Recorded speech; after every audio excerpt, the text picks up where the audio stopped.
noite.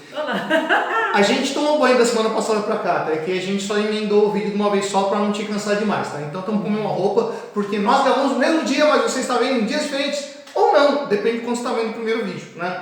Pois é, então se você não lembra onde a gente estava falando sobre barroco, né? Então se você não viu o primeiro vídeo, volta lá, vai ver o primeiro vídeo, depois você volta aqui e fala com a gente. Retomando, só para você não se perder aí, se você já viu a aula semana passada e começou agora. Barroco, a gente está falando sobre um sistema que supera aquela visão que a gente tinha lá no Renascimento, né? Sai daquela arte apolínea, racional, equilibrada, para uma arte dionisíaca, com desequilíbrio, com tensões, com oposições, luz e sombra, bem e mal, morte e vida, extrema influência da religiosidade. Lembrou de tudo isso? Espero que tenha lembrado. Então agora vamos falar então sobre o barroco dentro da literatura em si, não é, professora? Sim. E o que a gente tem que falar do barroco na literatura? Ah, sim. E só pensando, né? O pessoal de repente tá olhando assim, mas que entra aí a literatura, porque tá falando de arte, isso aqui e tal. Gente, uma coisa ligada à outra, tá? Principalmente nos novos exames vestibulares que estão aí para vir, tá? Porque e no novo molde de educação, né, que emprega a BNCC, né, que é a Base Nacional Curricular. Porque o que acontece?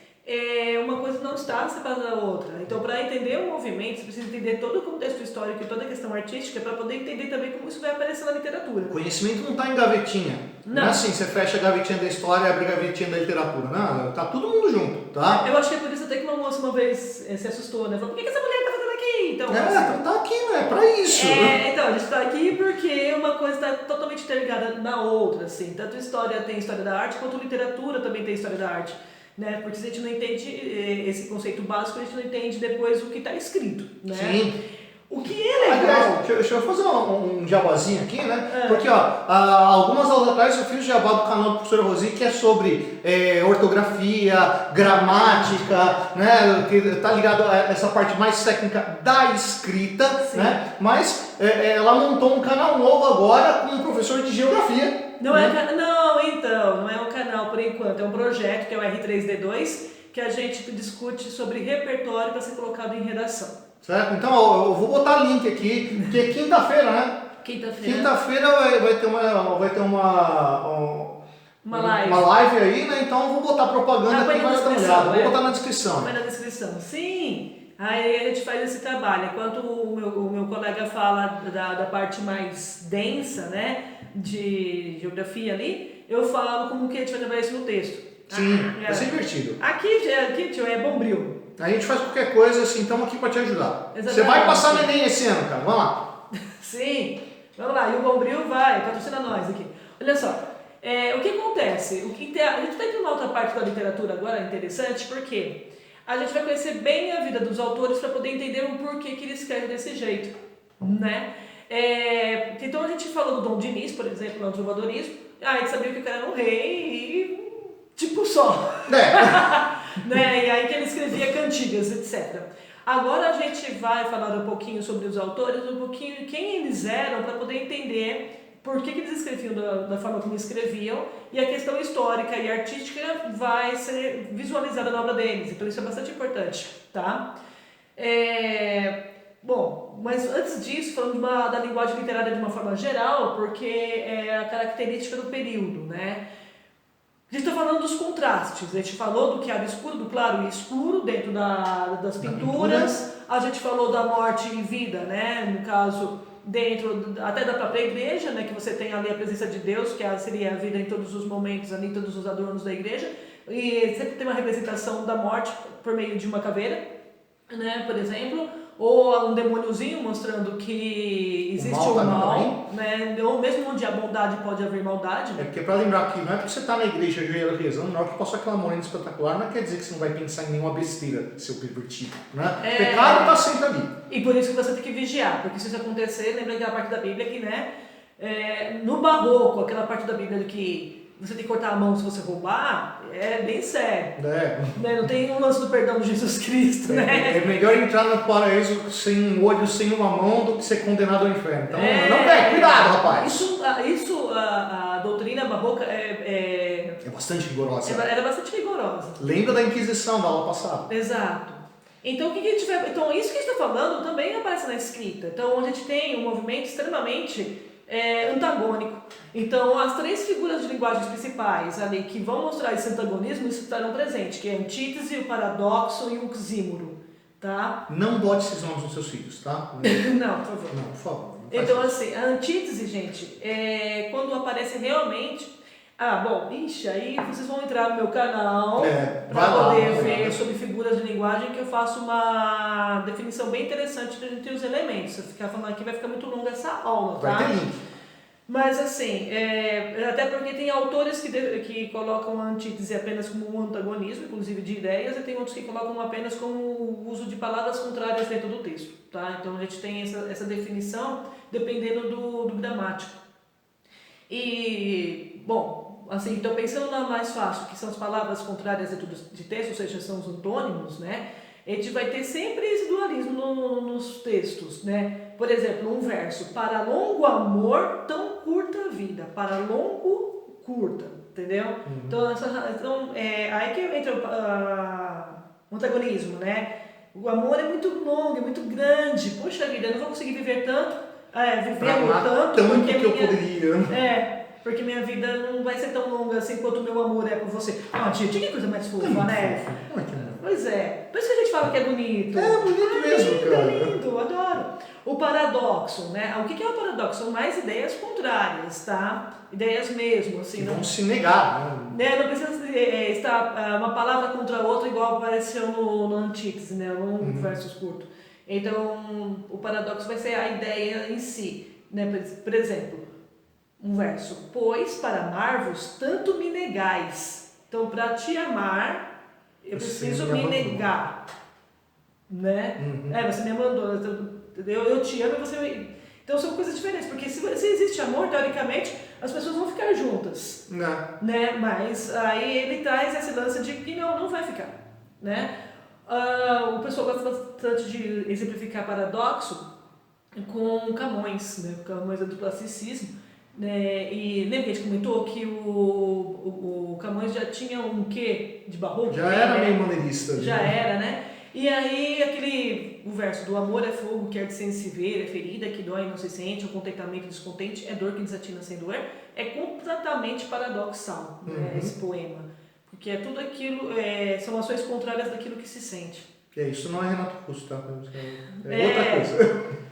O oxímoro, gente, é quando a gente tem uma oposição, né, de substantivo. Aí são dois casos: do substantivo de adjetivo e de verbo e adjetivo, ou seja, é bem gramatical mesmo, né? E geralmente essas palavras estão uma do lado da outra, assim, então uma contradiz a outra assim imediatamente.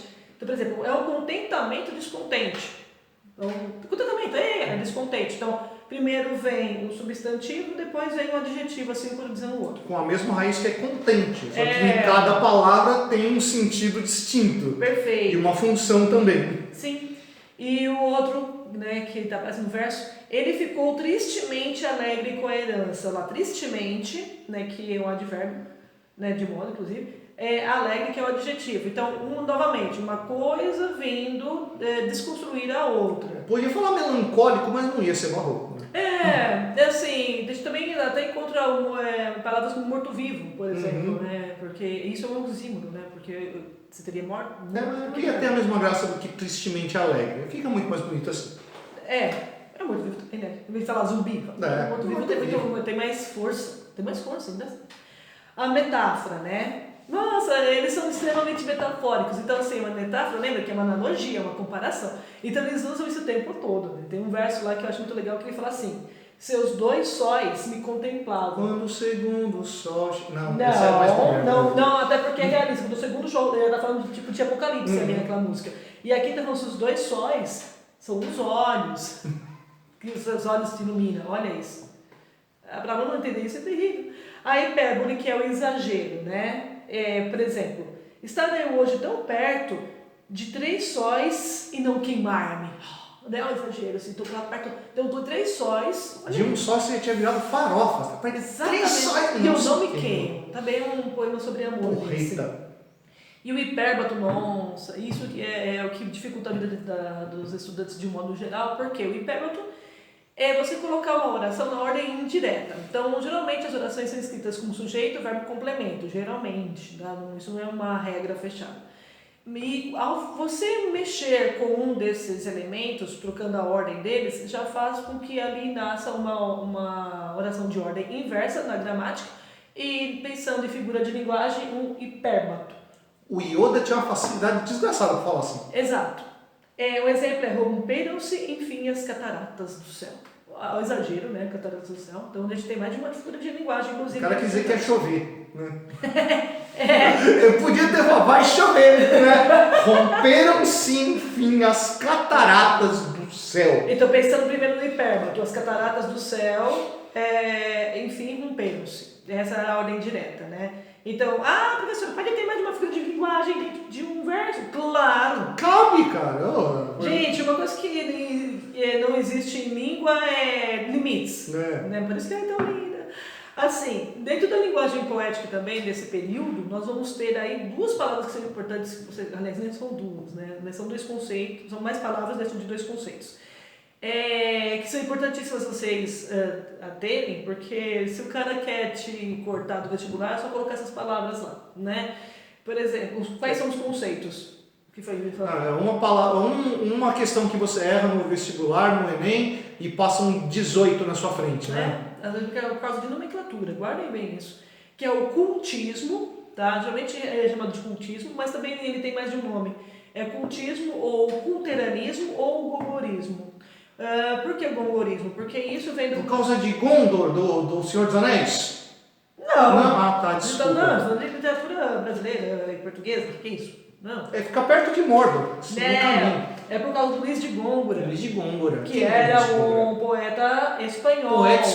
Então foi ele que começou, né, com essa característica dentro da poesia e depois acabou sendo copiado. Né? E o que é o cultismo, afinal de contas? Gente, o cultismo tá ligado a culto, né? Então, ou seja, vai ser uma escrita que vai valorizar a forma como se escreve. Não é para não iniciados, você tem que manjar os Paranauê. Tem sim. E assim, então é uma valorização da forma, o abuso de metáforas e hipérboles, o apelo sensorial, ali falando do carnal. Então, esses tipos de poemas, de textos, de cultistas, assim, vai se aproximar bastante do que a gente conhece de textos descritivos hoje em dia, né? Então, você descreve bem o ambiente, né, para a pessoa conseguir imaginar todos os elementos. E o cuidado com a forma é justamente para que haja essa imaginação, essa compreensão. Além da questão do próprio culto, né? Porque você vai buscar uma linguagem até rebuscada para demonstrar conhecimento. Já leu o texto de teatro? Assim, cena 1, uma cortina vermelha no canto esquerdo superior, uma caixa preta no centro do palco. Só que de forma poética, de forma bonita, bem feita e bem rebuscada. Esse detalhamento fantástico para você entrar na cena, para você ver todo o espaço. Por exemplo, um verso, né? A minha bela ingrata, cabelo de ouro tem, fronte de prata, de bronze o coração e de aço o peito. Aqui é só um trechinho, tá, gente? Isso aqui rima.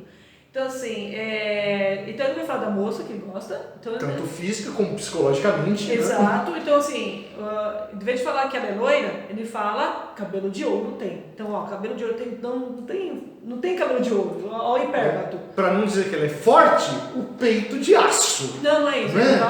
Calma. Fronte de prata. Então, assim, ela é loira e branca, né?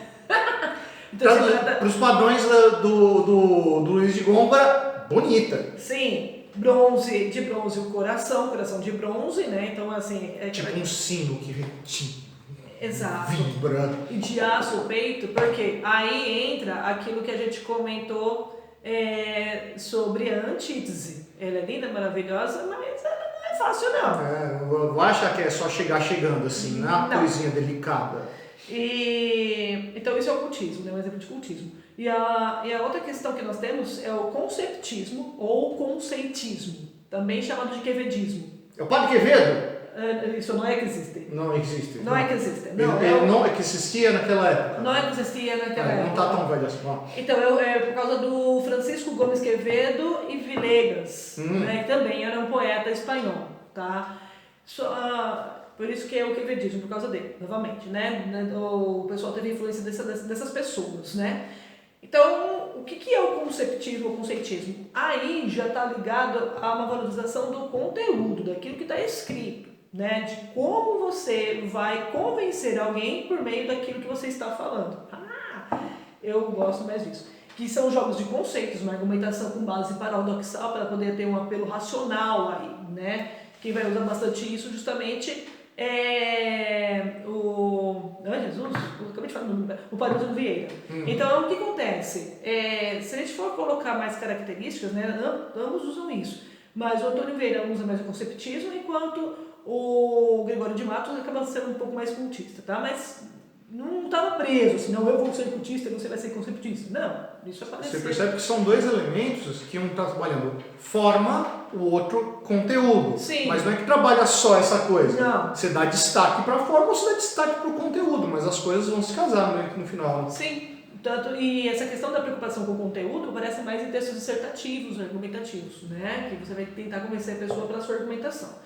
Mas isso aparece em poesia, conforme eu estou falando também, né? Um exemplo que eu trouxe para vocês é justamente um poema, que fala assim: só vos conhece, amor, quem se conhece.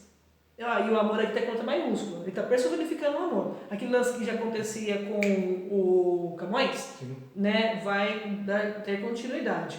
Só vos conhece, amor, quem se conhece. Só vos entende bem quem se entende bem. Só quem se ofende a si não vos ofende, e só vos pode amar quem se aborrece. Então, tá vendo? É um amor racional, ele está argumentando o que é o amor. Ele está tomando um café com o amor e trocando uma ideia com ele sobre o que é o amor. Né? Algo que normalmente a gente já tinha visto lá em Camões. Um classicismo. Né? E, então, assim, eu já comentei aqui com vocês o Padre Antônio Vieira. Sim, tio Toninho. E aí, assim, eu falei, né, que a gente tem que conhecer um pouco da vida das pessoas agora, né? Isso vai ser natural. Lembra que o vídeo do romantismo foram 3 vídeos e teve partes ali que a gente ficou falando da vida dos autores, lembra disso? Então... Começamos, assim, caprichando na coisa. Fofoca literária, né? Então, assim, por exemplo, o Padre Antônio Vieira, ele nasceu em Lisboa, só que aos 6 anos ele veio para o Brasil, né? E aí só que ele era filho de uma família humilde, assim, não era ricaço. Só que ele estudou, chegou a ir para a escola, né? Isso é importante, porque não era todo mundo que ia. E ele estudou numa escola jesuíta, por isso que a gente comentou da questão dos jesuítas. Algumas coisas se ligam. E aí ele viu um sermão tão show de bola, assim, que ele falou assim: meu Deus do céu, aos 15 anos de idade, eu quero ser padre. E aí ele entrou na ordem para justamente ser padre. O padre era meio que youtuber da época, assim, falando, essas pessoas ouvindo. Era, porque assim, se você não nascia nobre, você não tinha filho, você tava ferrado na vida, entendeu? Se você não, ainda mais o barroco que vai buscar aquela questão, que se você nasceu pobre, era pra você ser pobre. Deus escolheu você para ser isso aí, então vai lavrar a terra. Então exatamente, então você é pecador, então vai fazer aquilo que deve, né? Então, para ser alguma coisa nessa vida, tinha que ser militar ou padre. Olha quantos séculos isso, né? Porque durou isso até o século, muito forte, até o século XX, essa concepção. E aí o Padre Antônio Vieira, mas aí ele quis ser padre, conforme falou, né? Assim, é meio que youtuber. E o cara era bom. O cara era tão bom que, assim, o cara tinha justamente uma argumentação que ele entrou na ordem, né, jesuíta, ele foi para Portugal, e lá em Portugal, cara, ele foi confessor dos reis. Sabe o que é isso, cara? O rei vai confiar nesse padre para que ele ouça os seus pecados. Ele é um conselheiro do rei. Olha só o tamanho da pessoa. Aí ele, né, se tornou um queridinho ali, ele exerceu até trabalhos diplomáticos, e aí ele fez algo que a pessoa não gostou, né? Ele começa a mexer com política, as pessoas não gostam. Que ele justamente utilizou o dinheiro dos cristãos novos. Cristão novo é todo aquele cara que não era cristão e foi batizado depois. Tipo judeu, índio, né? O cara que entra pro cristianismo. Sim, de forma ofensiva, chamam de batizado em pé. E nesse período teve muito batismo de cristão novo, né? Por causa da Inquisição. Lembra da aula anterior? Entenderam? E E bom, enfim, então ele pegou esse dinheiro para poder fazer a Companhia das Índias Ocidentais, porque aí entra você, professor. Porque ocidentais, pensa, de que lado que está o Ocidente? Presente. É nós. É para cá. As Índias Orientais estavam para o Oriente. África, Sudeste Asiático, Extremo Oriente, lá China, Japão e as Índias Ocidentais. Aqui, ó, desse lado do Atlântico, né? Então esse dinheiro foi arrecadado para que essa Companhia das Índias Ocidentais, que era uma companhia de comércio, que pegava esses produtos daqui da América e vendia na Europa e também comunicava lá escravos africanos para serem vendidos aqui. Então era uma empresa de comércio colonial. E ele também acabou fazendo, ele teve a ver com essa criação, né, para evitar justamente os holandeses aqui no Brasil. Sim, né, porque assim existia a concorrência desses outros grupos, né, teve até uma ocupação holandesa lá em Pernambuco, né, que queriam explorar essas terras daqui. Então tá lá Padre Antônio Vieira para buscar evitar essa intervenção de fora de Portugal na colônia. Ou seja, então com isso ele acabou criando inimizade lá em Portugal, aí o que fizeram? Chisparam como para o Brasil. Né? Aí quando chegou aqui, né, ele veio, era jesuíta, converteu vários índios para o cristianismo. E o que é interessante do Padre Antônio Vieira é que ele também era neto de negros. Então ele tinha um sentimento especial contra a questão da escravidão. Então ele era meio contra as pessoas acabarem martirizando os outros, né? Naquela época tinha aquela questão de eu sou o seu dono, mas na cabeça dele, mesmo que o outro fosse dono, não tinha que ficar batendo e tudo mais, né? Aliás, um dos livros mais importantes dele aqui são os sermões, né? Sim. Que eram os sermões que ele fazia durante a missa, né? A homilia, né? Ele tem uma série de sermões que ele fica falando assim, você aqui, senhor de escravo, né? Que fica aí com roupa bonita, prato na mesa, e seu escravo lá na senzala comendo no coche, Deus está vendo você, viu, fião? Presta atenção. Tanto que os índios gostavam dele, mas outro que foi bem adotado pelos índios, e ele era chamado de paiaçu. Não é paiaço, é paiaçu. Açu. Você chamava de paiaço. Paiaçu, que é pai grande, tá? Só que aí, de novo, ele vai fazer algo que vai desagradar os outros, né? Porque ele aderiu ao sebastianismo. Lembra que a gente falou do sebastianismo? A gente falou que Dom Sebastião, né? Dom Sebastião, o desejado. Já estava morto, fazia uma cara. Só que o que aconteceu? Então, novamente, lembra que a gente comentou que o sebastianismo tinha essa questão de conservadorismo e tal. Então até hoje existe em Portugal pessoas que acreditam que o Dom Sebastião vai voltar para poder salvar o povo português. E no Brasil também, mesmo sem o Dom Sebastião. Você vai encontrar um monte de momentos na história aí, desses heróis. Veja Getúlio Vargas, né? Baita do movimento sebastianista, né? O grande salvador, o líder populista que é quem salva a gente. Exatamente. E aí ele tentou argumentar, né, dentro dos seus sermões, né, de que aquilo era real, né? Então isso acabou trazendo inimizade a ponto de terem cassado o direito dele de pregar. Ele foi preso durante um tempo por conta disso.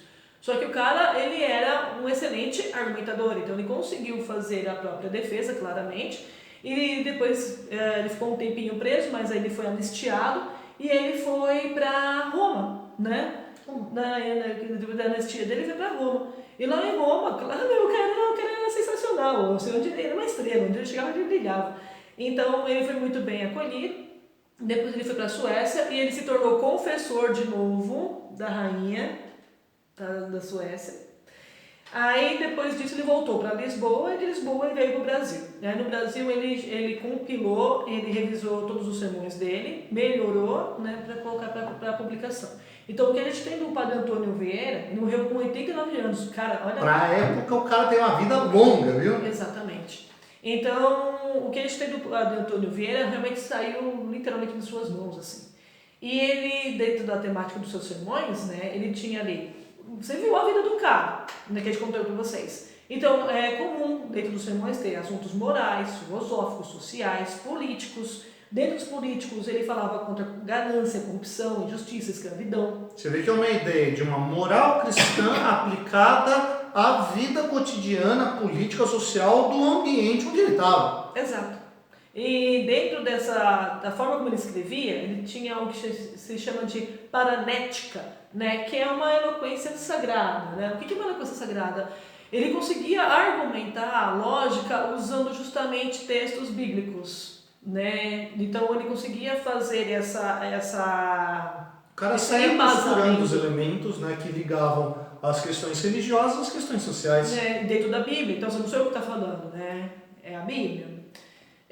Ou seja, isso, ele conseguia dentro disso, ele fazia uma construção com ideias sistemáticas de silogismo. O que é um silogismo? É quando você coloca dois pontos para poder chegar num comum, tá? Então, quando você coloca uma ideia, se algo é assim, por exemplo...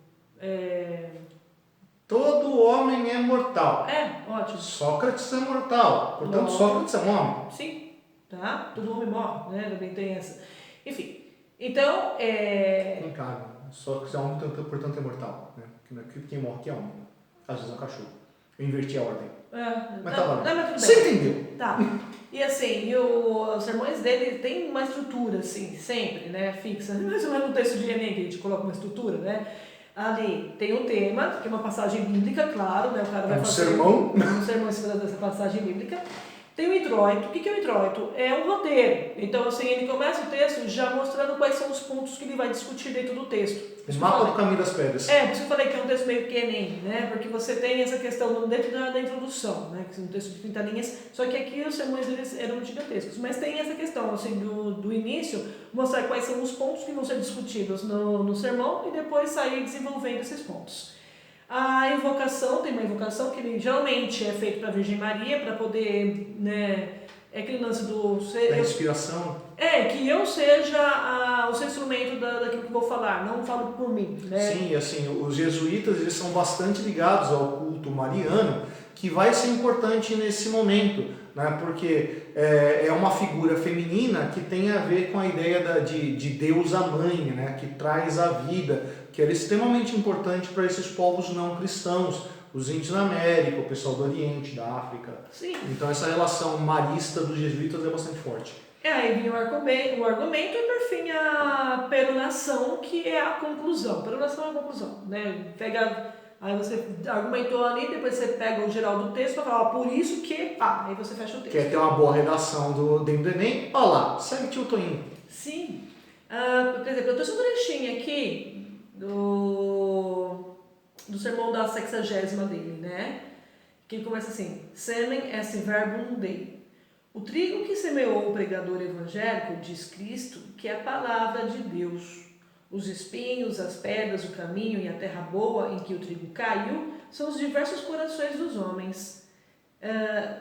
Os espinhos são os corações embaraçados, com cuidados, com riquezas, com delícias. E nestes afoga-se a palavra de Deus. Você percebe que ele vai pegar justamente a parábola do semeador para poder começar a discutir. Então, primeiro ele apresentou a parábola, e aí ele explicou a parábola. Já foi lido na missa, tá? Fechando a coisa. Exatamente. As pedras são os corações duros e obstinados, e nestes seca-se a palavra de Deus, e se nasce, não cria raízes.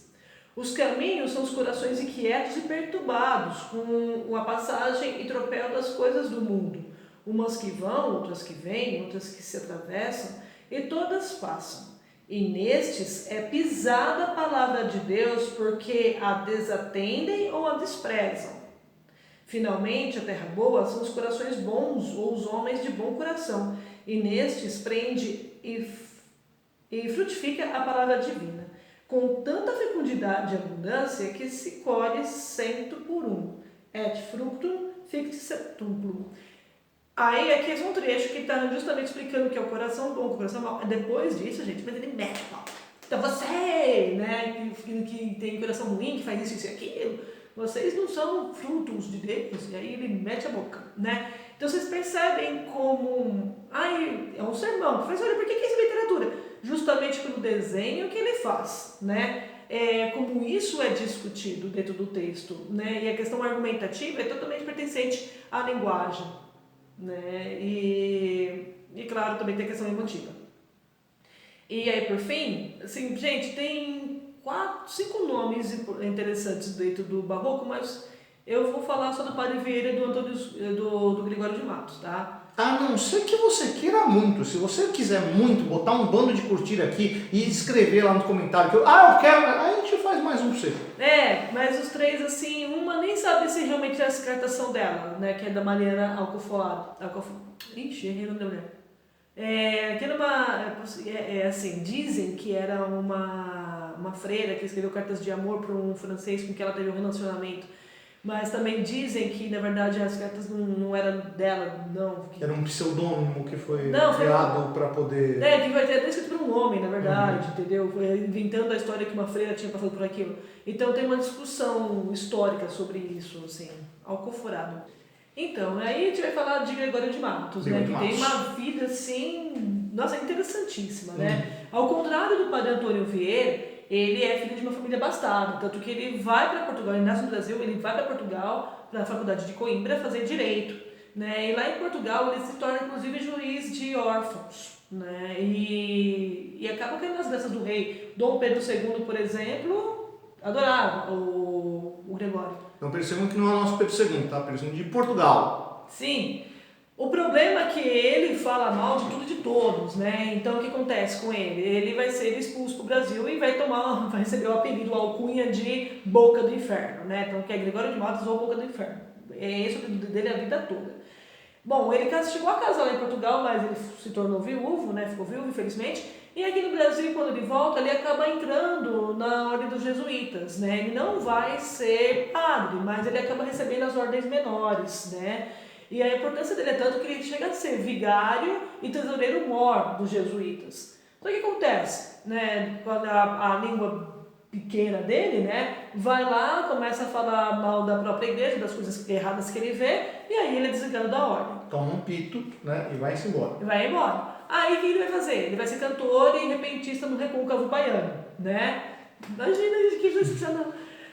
Só que é o seguinte, lá... Novamente, falando mal de todo mundo, o filho do governador fica possesso com ele. E aí, o que faz? O que faz? O que acontece com o rapaz? Ele é exilado para Angola. Aí ele vai embora para Angola, né? Fica lá em Angola até que, enfim, consegue voltar para o Brasil. Só que ele não pode voltar mais, ele não pode pôr os pés na Bahia. O cara arrumou encrenca dentro da Bahia. Foi. Aí ele morreu em Pernambuco.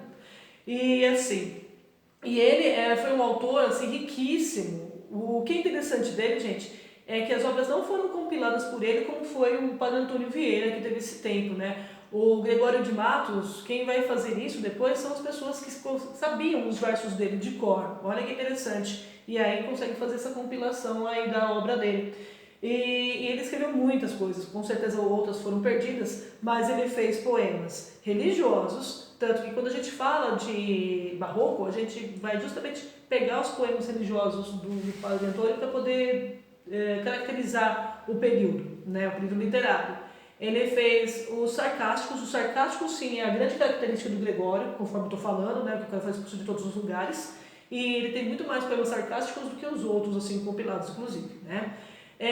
Ele vai ter poemas reflexivos, né, filosófico, reflexivo, pensando sobre a vida, né, o que é a vida, onomásticos, e esses onomásticos ele fazia com dedicatória, eram poemas dedicados a alguém, né, a uma pessoa importante, porque o cara também não era trouxa, né, gente? Então, assim, tudo bem. Ele não também sobreviveu tanto tempo à toa, né? Tudo bem que ele gostava, tinha gente que gostava, né? Todo mundo gosta de alguém, mas também tinha gente que, né, dá uma puxadinha de saco ali básica, né? Porque as pessoas para quem ele dedicava poemas não era o Zé da esquina. Não, né? nunca fez pro açougueiro, né? Não, mas são poucos também, viu? Não tem tantos assim. E eróticos, também vai ter poemas eróticos aí. Né? Mas ó, não é erótico do jeito que a gente conhece, né? Não é uma coisa playboy não, pelo amor de Deus, hein? Os eróticos dele é uma... Playboy entrega a idade, não existe mais a revista, assim. Então, brasileirinha, sei lá. Não é alguma coisa do gênero. Não, esquece isso. Não era o Alexandre Frota, é outra coisa. É nos moldes do século XVII, tá? Bom, eu vou ler um pedacinho de cada... Eu peguei alguns sonetos, mas eu não peguei inteiro, né? Porque senão ela vai ficar muito longa. Mas para vocês entenderem, né? A sátira ele fazia, né? Que falava, era poemas críticos. Ele fazia para políticos, para o clero, para os padres de modo geral, para os portugueses colonizadores. Até você está pensando, tudo bem, né? Não, ele também fazia para negros e mestiços. Tanto que tem poemas deles assim que é extremamente... Hoje, na nossa ótica, a gente percebe que são extremamente racistas. Mas não pode cometer anacronismo, tem que ver pela perspectiva de época. Sim, e até diante do povo. Então, olha, gente... Passava a faca para todo lado. Pisasse em falso na frente do Gregório, ele já ia lá e já escrevia um poema. Tem um poema dele que eu adoro, ele é grande. Não é um soneto, ele é grande. Que quem fez uma versão dele foi o Happy Hood para o Museu da Língua Portuguesa. Tem até esse vídeo aqui no YouTube da plataforma. Fácil. Sim. Que ele fala assim: que falta nessa cidade? Verdade. Que mais por sua desonra? Honra. Falta mais que Falta mais que se lhe ponha. Vergonha. O dema viver se exponha, por mais que a forma a exalta, numa cidade que onde falta. Verdade. Honra. Vergonha. Forma não, fama. Então é o seguinte, ele vai fazer esses poemas sempre assim, falando, ele vai colocar sempre 3 adjetivos, desqualificando alguma coisa, não só da cidade, mas aqui também aparecem os negros, aqui desqualificando negros mestiços. E aí ele sempre põe assim, como se o demo, né, que o demo é a maldade, estivesse relacionando tudo para poder falar disso. É sensacional.